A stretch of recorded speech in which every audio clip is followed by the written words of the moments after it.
Hi everyone, Animal Girl here, back with another edition of TV Talk. It's Tuesday, and that means it's Star Wars Day. And this week's episode of the Clone Wars was Water Wars. When the ruler of the Mon Calamari, or of the planet Mon Cala, is assassinated, his young son is next in line for the throne. However, the Quarry, who share Mon Cala with the Mon Calamari, refuse to accept the young prince as their king, and are being stirred up by a Separatist ambassador who was sent to the planet to represent the Separatists in this debate, while Padme and Anakin were sent to represent the Republic. Realizing that the Separatist ambassador is probably up to something that will turn Mon Cala over to the Separatists, as the planet is within the Republic system and would be a big stronghold for the Separatists against the war, the Republic sends in a group of specially trained underwater combat clones to assist the Mon Calamari, led by Ahsoka Tano and Kit Fisto. But is there more going on than anyone can actually see? Okay, things I like about this episode. First off, we are actually seeing a brand new planet. Now, we've seen Mon Calamari before. We actually saw one in the lair of Grievous. Kit Fisto's former apprentice was a Mon Calamari, and he was not the first one we actually saw. Admiral Ackbar, who we actually see in this episode, is a Mon Calamari, and we first see him in Star Wars Episode 6, Return of the Jedi. So Admiral Ackbar and the other calamari we see in the background of Return of the Jedi are actually the first calamari we see. So we've seen them quite a bit, but now we're actually seeing their home planet, and we learn that they actually share this world with a race of squid-like individuals known as Quarren. And there is another underwater creature which is very shark-like, but they don't really say what he is. But he is the ambassador from the Separatists. So, we're learning that there are other underwater creatures. There are the Mon Calamari, who, based on their design, we knew had to have been some kind of aquatic or amphibious creature, as their design is very fish-like. There are the Gungans, which we know are amphibious. There is Master Fisto's race, the Nautoline, who we know are amphibious. And now we have the Quarren in this shark-like race. So that's 5 races of underwater creatures that we know about within the Star Wars universe. And there's probably a lot more out there as well. Okay, we're also seeing our very first underwater culture since the Phantom Menace. Now, granted, we've seen other underwater species within Star Wars since the Phantom Menace, but we have not really seen any of their cultures since the Phantom Menace. The only underwater culture we've seen since the Phantom Menace was the Gungans' underwater culture, and that was introduced within the Phantom Menace, so it doesn't count as a new underwater culture that we're seeing. This is the first new one we're seeing. And we're also seeing how the Mon Calamari and the Quarren interact with each other. And there does seem to be some unrest, but I'm sure that the Separatist ambassador is stirring something up there. Lastly, we get to see Master Fisto in his natural element. Now, those of you who have seen my top favorite Star Wars characters, Jedi, and Men of Star Wars videos know that Master Fisto is one of my favorite characters. He made at least 2 of the lists, and if he didn't make the top favorite Men of Star Wars list, he at least got an honorable mention on that one as well. So, he is one of my favorite characters. Now, he comes from a race known as the Nautilus. I'm going to try and keep this very short, but they are an amphibious race, and we know this because when Master Fistu is on land, he doesn't need any real breathing apparatuses to help him survive on land. We do know they have that kind of technology, as we see Ahsoka and the clone troopers and Padme and Anakin using what appears to be equipment modeled after our scuba gear while they're in the Mon Calamari area. And in fact, Master Plo uses a breathing apparatus while he's on other planets because the atmosphere within his planet is very different and he needs that to survive. So we know they have the technology to help other races survive outside of their cultural area. So a completely aquatic creature could actually survive on land because they probably have some kind of breathing apparatus. But we know for a fact that Master Fistu is not completely 100% aquatic, but he is amphibious because he doesn't need anything like that. He is perfectly capable of surviving on land and in the water, so that does make his race very amphibious.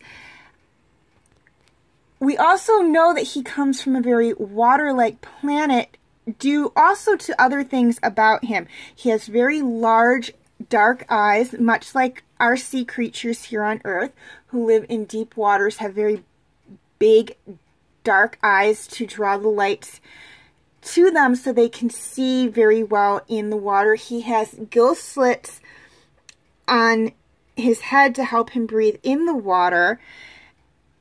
And he also has webbed hands to help him swim. So we know he is built for, or he is designed for the water. And we also know he is designed for land due to the fact that he is able to survive on land. I know I've stated that several times in the past few minutes, but it is a point I'm trying to make.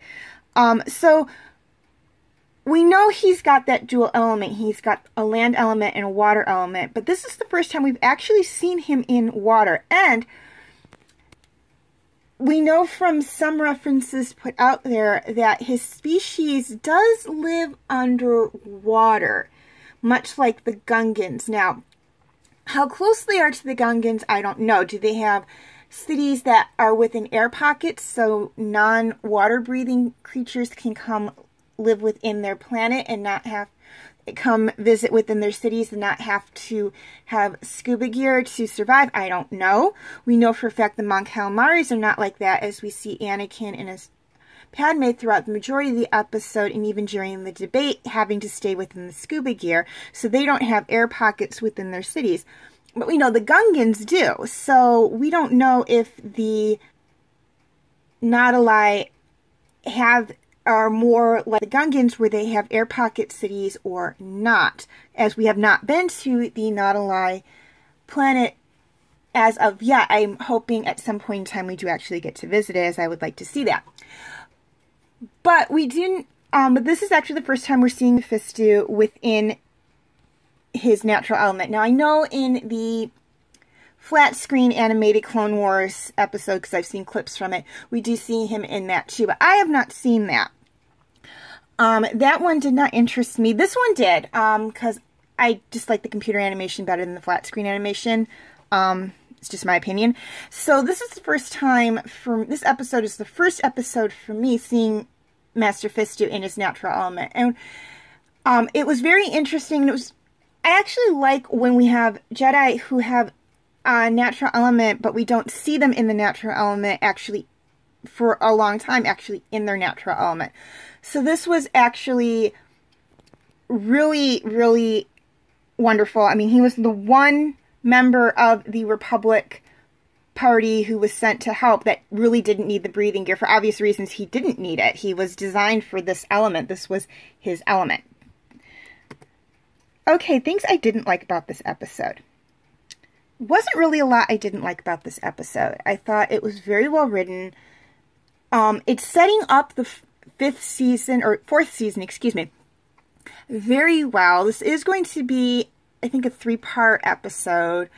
possibly a 4-part, I can't remember.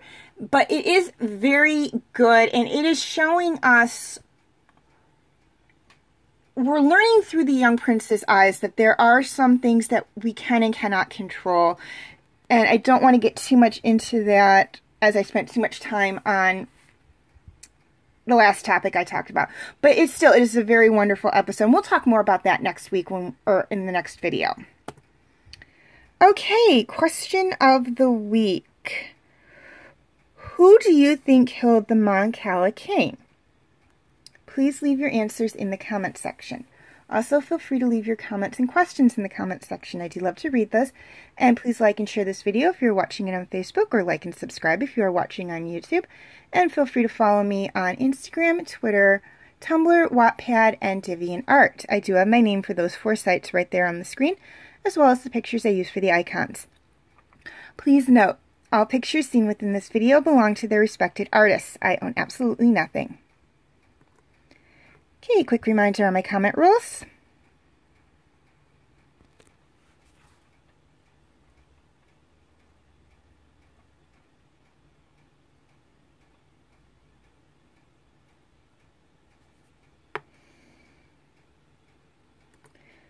Okay, feel free to check out my related Star Wars videos.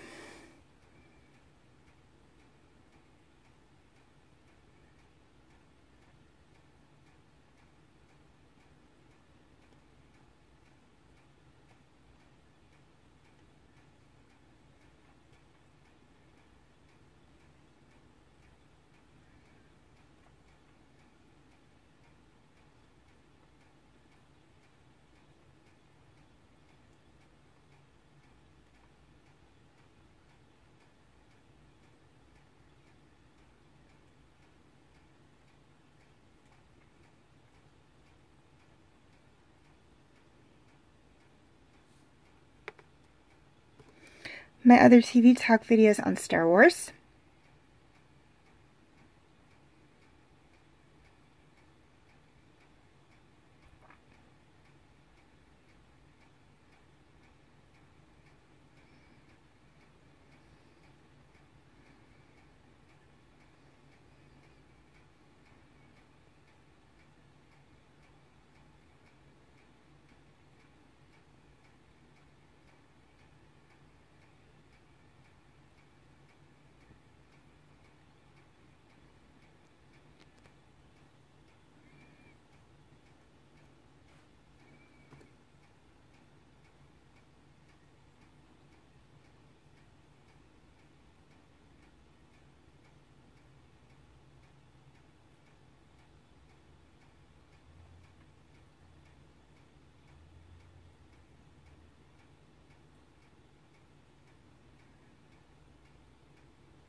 My other TV talk videos.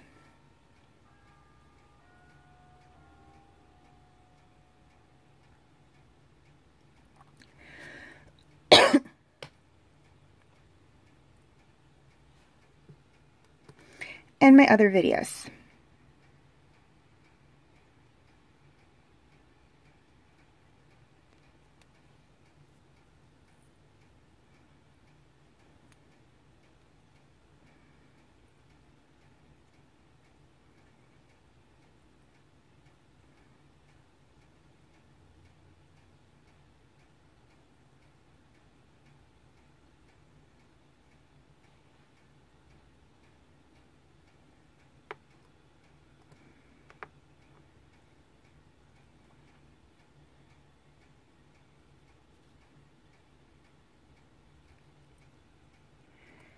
Before I sign off, I'd like to touch on one thing, and that is to please note that there will be dual postings for 3 of my TV Talk videos. Star Wars, obviously, Agents of S.H.I.E.L.D., and DreamWorks Dragons will be posted both to my Facebook page and my YouTube channel. All other TV Talk videos will be posted exclusively to my Facebook page. If you would like to check out any of those videos or the backlogged videos of Star Wars, Agents of S.H.I.E.L.D., and or DreamWorks Dragons, you can feel free to check them out on my Facebook page. I will have the link in the description section. As always, thank you for watching, and may the Force be with you.